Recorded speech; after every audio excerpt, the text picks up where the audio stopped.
Juanic, ano yung pinaka-sweet na ginawa ni Aiko sa'yo? Sa akin?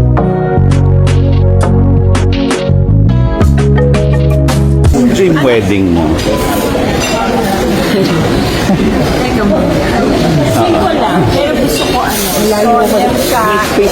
Gitna nyo. Parang mas gusto ko kasi Christian wedding naman. So yun, invited ko lang yung parte ng journey na. So since Christian, beach or garden? Beach or garden would do. Ikaw, Juanic. Island rin. Oo. Ayan, ikaw, Juanic, anong dream wedding?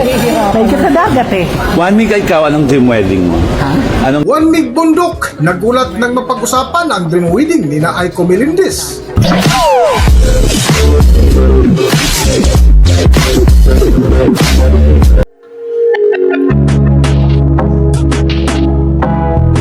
Welcome back to Philippine Celebrity Broadcast. Hindi nga mawala-wala sa kwentuhan ngayon sina Aiko Melendez at Juanic Bundok matapos aminin ng dalawa ang kanilang nakakakilig na relasyon na matapos ang higit kumulang 3 dekada ay muling pinagtagpo. Nakamakailan nga ay masayang nag-island hopping ang dalawa. We are currently in Puerto Princesa. Are you excited, Don? Okra. First mission of the day is okra. Which is hindi niya gusto. Talong na lang talong. Talong na lang daw siya. Talong ang lasting love. Ang-kiss mo ako kahit may bagoong. Ba't ayaw tumingin? Nasa kontento na ako sa'yo. Wala ako ba nakikita ang ikaw? Last vlog mo pa sinasabi, papaandarin mo yan. Hindi na nga, Pa rin. Ako magkocontrol, ikaw Hindi ka humiga. nga marunong. Kaya lang, upo ka dito tapos ganun. Gusto mo ba yung katapusan natin ngayon na? Hindi ka na. Ako kukuha sa'yo, ikaw kumukuha sa akin. Hindi mo nangangain ng tao yan? Sakali ikaw muna. Oh my God! Mabaw dito dati. Salim! Ayun! Nandito sila sa ilalim ng gulong! Ay, ano po? Ayan! Ayun. Ay! Ayan na! Ayan na! Pwede ko kayo sa Honda Bay. Sakay na tayo ng bangka. Baka maano ka. Oh, this is it! So ano nang unahin mo dyan? Okra, my favorite. Wow, mag-snorkel siya. Ganda dito sa Palawan, guys. Punta kayo dito. Mag-enjoy ka ba? Yeah, kasi kasama kita. Talaga. Iba pa rin talaga ang Pilipinas. Talagang napakaganda. Thank you for taking me here. You're welcome. So ano naman masasabi mo sa stay natin dito? Oh, well, I love it. Wow, thank you, Chef Michael. Ibang-iba talaga dito sa Crown Hotel. Oo. Etong lapu-lapu na to, nakita na naman na ubos ko. Ang sarap! So far, wala pa akong nasasabing pangit na pagkain dito sa Palawan. Lahat na natikman ko, masarap. Mamasilamihan. So much. Pag makatagpo na kayo ng soulmate nyo, huwag nyo na pakakawalan. Sa kanilang pagbalik nga dito sa Maynila ay humarap ang dalawa sa isang ambush interview na kung saan natanong ang dalawa kung ano ang pinaka-sweet experience ng kanilang pagsasama. Juanic, ano yung pinaka-sweet na ginawa ni Aiko sa'yo? Sa akin, Pinaka-sweet. wala naman pinakasin lahat kasi Grabe. Grabe. Pagsaka na nga ng taon. Hindi, mag-single out ka naman kahit isa. Gusto lahat ng gusto. So far, wala akong sa ayun. Basta siya, sweet. Lahat daw. Like what? Tinatanungan nila. Oh, gusto marinig ni Aiko. Isa. Oo, kahit isa lang. Pinaka-sweet talaga yung lagi niya akong naalala ko. Wow. Ikaw, Aiko, anong pinaka-sweet na ginawa sa'yo ni Juanic? Oh, he takes care of me talaga. I'm spoiled. Parang ngayon ko lang naramdaman how to be treated like a queen. Sa kanya lang. Aray. Pero si Juanic yung tingnan pag love, parang all day, 24/7 talaga, nakapokus tayo, Oo. katawagan ka, ganun pa rin. Oo. Tapos ano siya, FaceTime. yun. Uwi ako, FaceTime. Tapos biglang darating dyan. Oo, hindi. Sabihin clingy. Oo. I don't wanna say it's clingy, pero I think, kasi clingy, medyo negative. Yeah. Yun, di ba? I think he's more of like, he wants to know whether I got home safe. Gusto mo yung gano'n? Oo naman, oo. Yeah. Yung oras niya talaga Oo, nakapagpag talaga naman sa Ano tawagan nyo? honey. Pareho, honey. Having your own day. Tamis? Bukod dito ay napag-usapan din nila ang kanilang dream wedding na kung saan kaswal na kaswal ang sagot ni Aiko Melendez. Matapos nga sagutin ni Aiko Melendez ang katanungan ay muling binalikan si Juanic Bundok na kung mapansin mo ay nagulat ito. Para sa buong kwento, narito ating panoorin ang video. Dream wedding mo. Teka mo. Simple lang, pero gusto ko solemn siya. Gitna nyo. Parang mas gusto ko kasi Christian wedding naman. So yun, yun. Invited ko lang yung sino yung parte ng journey na. So since Christian, beach or garden? Beach or garden would do. Ikaw, One Mig. Island wedding. Oo. Ayan, ikaw One Mig, anong dream wedding? Medyo sa dagat eh. One Mig, ikaw, anong dream wedding mo? Ha? Anong dream wedding mo? Dream wedding ko lang? Oo. Well, basta gusto ko lang makasama sa Elsa. Wala na. So kahit anong wedding, basta Kahit siya. anong wedding mo siya. Buwis. Ayun. Kinikilig. Kahit saan pa yan. Kahit sa... Tawag sa akin. Kahit sa opisina lang ng... City Hall. Sa City Hall, talaga. Sabi nga niya, hindi naman natin kung saan sila yan. Pag may offer sa inyo na teleserye or pelikula, partners kayo, papayag kayo. Hindi. Bakit? I'm sure may mag-o-offer kasi... Offer na ako. Ayan, Pinigyan namin kasi ayaw naman yung artist talaga ni One Mig. Mas gusto na lang namin more on YouTube, yung mga content na gano'n. Kasi yun yung nakikita ng fans. Pero para gumawa pa kami ng pelikula, I don't think so. Kahit ubod ng sweet or maganda. Kami Yeah, na mas- mag-produce ng ibang artist. Gusto silang parents ko na mag-focus na lang sa business. So ayaw nyo na ng movie. napakarami Sayang nilang naman. Ano yung offer ay? Movie o ano? Teleserye? Oh, it was a teleserye and then, pero babanggit parang teleserye siya. Wala kami gagamitin sa isa't isa. Una-una, si Juan Ay, hindi naman. making a showbiz comeback. Pangalawa, ba't niya ako gagamitin sa ang part? Hindi, wala akong makita eh. Ako sa naman siya gagamitin. Sa kaligayahan ko, gagamitin ko siya. May tumiyakan. Nung bata kami, same kami Yeah, nakakasabal. kapitbahay kami. Sabal lang. Yeah, hindi ako. Nung bata pa lang ako na, kasi yung first house na lang. Tapos yun, din nalaman namin kahapon na yung may cousin, si Congressman Gas Cambodia. Nung time na nangangampanya ako sa kanya, nung same night na yun, nangangampanya kami sa Ibang stage naman ako. Kinakampanya ko naman yung kalaban ng pinsan niya. Kasi lagi wine yung mundo namin. Nung nandun kami sa bahay sa Avalon, doon pa rin siya nakatira. Daw, nawala na siya. Wala na ako. Wala na. Bata pa kami noon. Pero tumalis na ako sa Avalon eh. Bumalik na lang ako ng dating style. Last vlog, nagtanong ba? Nagtanong ba? Ayan.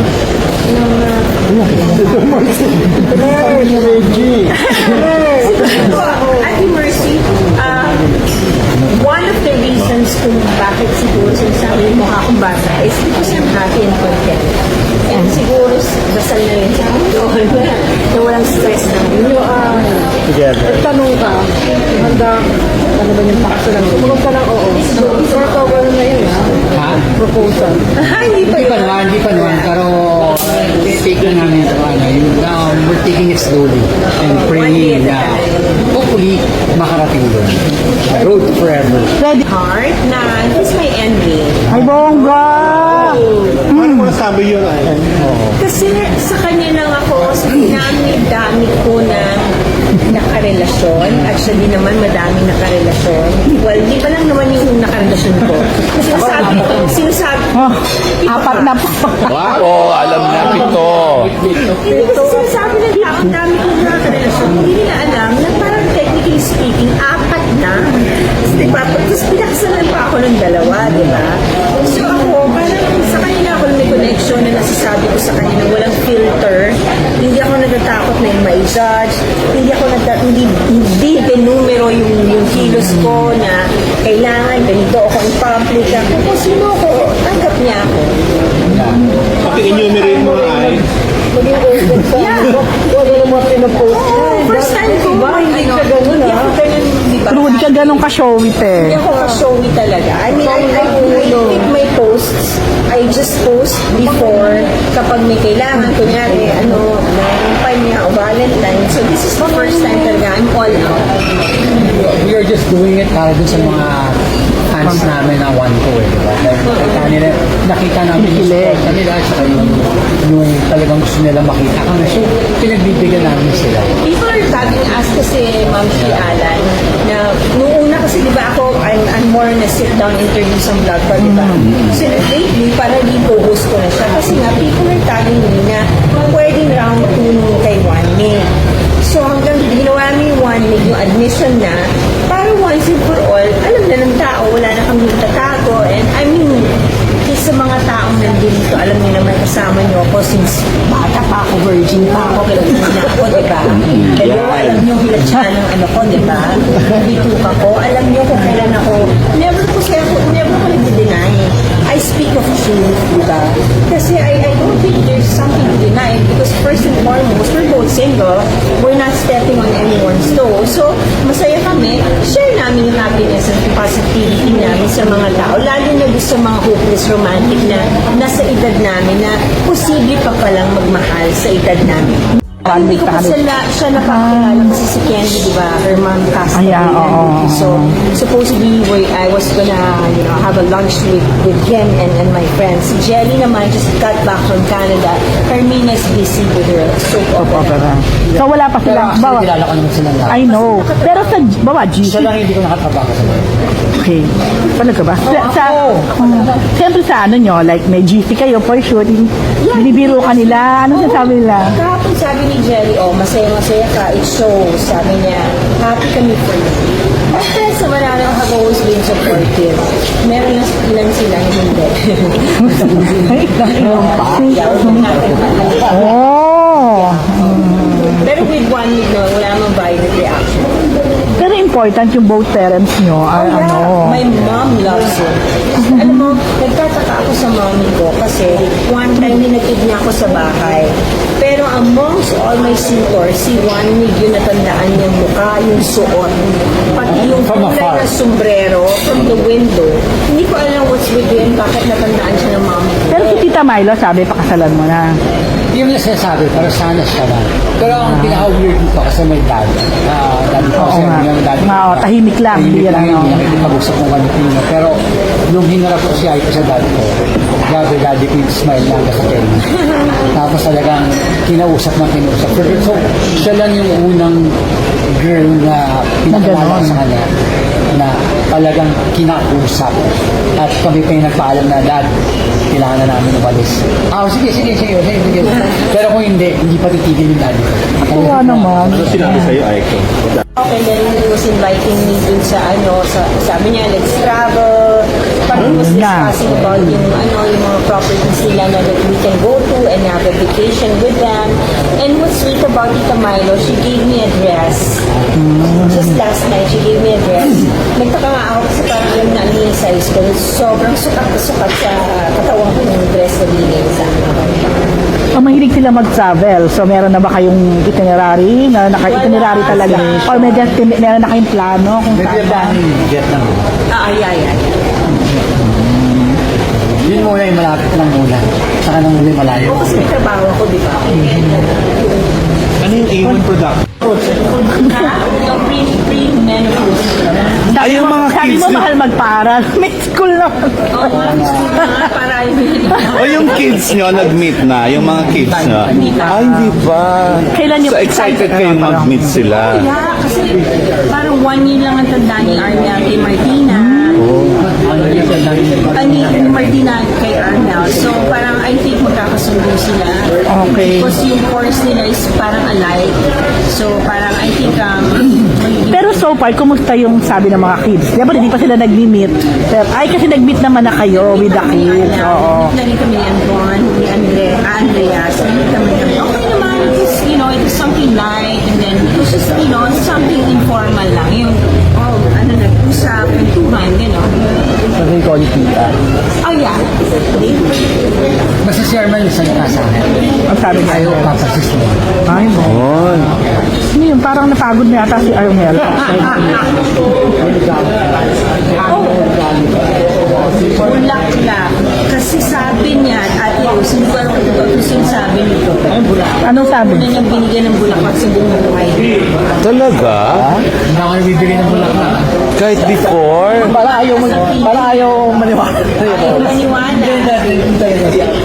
Binigyan ko na si Julian sa Oh, kita mo na ba? Ayaw maniwala.